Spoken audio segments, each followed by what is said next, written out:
नमस्कार विद्यार्थी मित्रांनो, आजच्या लेक्चरचं नाव आहे यूज अनलेस म्हणजे अनलेस वापरा. अनलेस म्हणजे जर नाही तर. अनलेस म्हणजे काय मराठीत? जर नाही, जर नाही डॅश डॅश तर.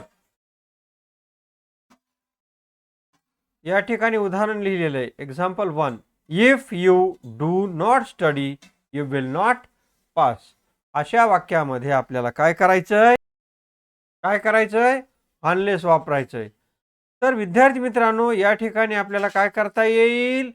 ज्या ठिकाणी इफ आहे, इफ, त्या ठिकाणी काय वापरायचं? हा अनलेस शब्द वापरायचा. आणि जिथं नॉट आलेलं आहे सहाय्यकारी क्रियापदासहित, ते काढून टाकायचं. आणि दुसऱ्या वाक्यातल्या नॉट आणि सहाय्यकारी क्रियापदाला काहीही करायचं नाही. म्हणजे एका वाक्यात एक इफ आणि दोन नॉट. बघा इथे एक इफ आणि हे एक नॉट आणि इथलं एक नॉट, असे किती नॉट झाले? दोन नॉट.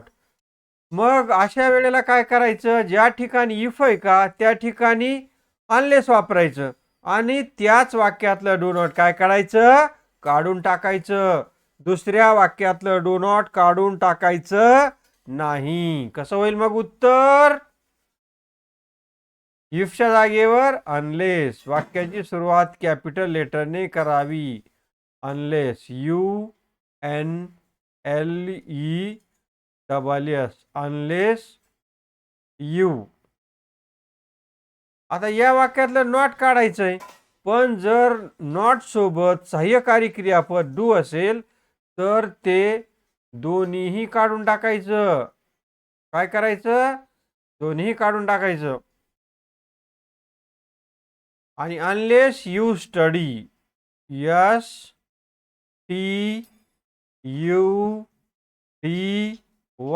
इफ च्या जागेवर अनलेस वापरलं. You study, unless you study, comma द्यायचा. आता पुढच्या वाक्यात कोणताही बदल करायचा नाही. तर ते कसं होईल वाक्य? You will not pass. आलं का लक्षामध्ये? या वाक्यामध्ये आपण काय काय बदल केले? इफच्या जागेवर काय घेतलं? अनलेस. वाक्यातलं डू नॉट काढून टाकलं. दुसऱ्या वाक्यातल्या नॉटला काहीही केलं नाही. पुढचं वाक्य कसलंय? या वाक्यामध्ये एक इफ आहे आणि एकच नॉट. दुसऱ्या वाक्यात नॉट आलेलं नाही.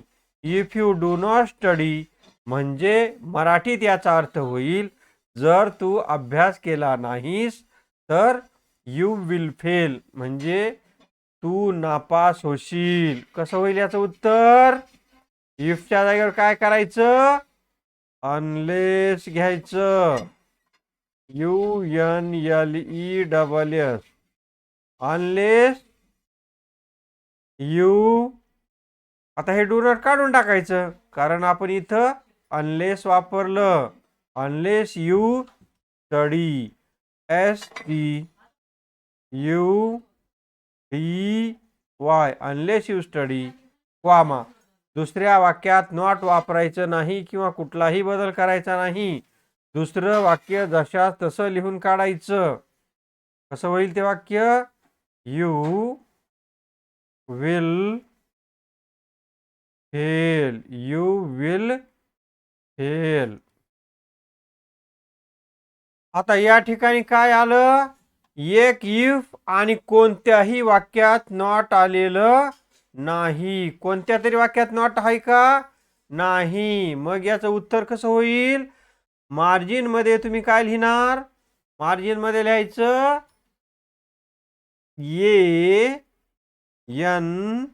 यस, एक डॉट, दोन डॉट आणि त्याला अंडरलाईन करायचं आणि मग त्याच्यानंतर उत्तर लिहायचं. इफच्या जागेवर काय करणार? अनलेस. काय घ्यायचं? Unless you study STUDY unless you study comma.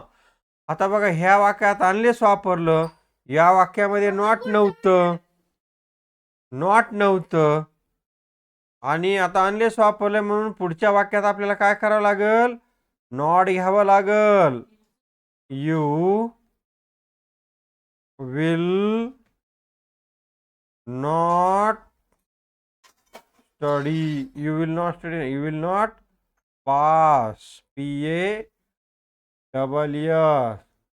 अशा पद्धतीनं विद्यार्थी मित्रांनो, आपला हा जो चॅप्टर आहे तो असा चॅप्टर आहे.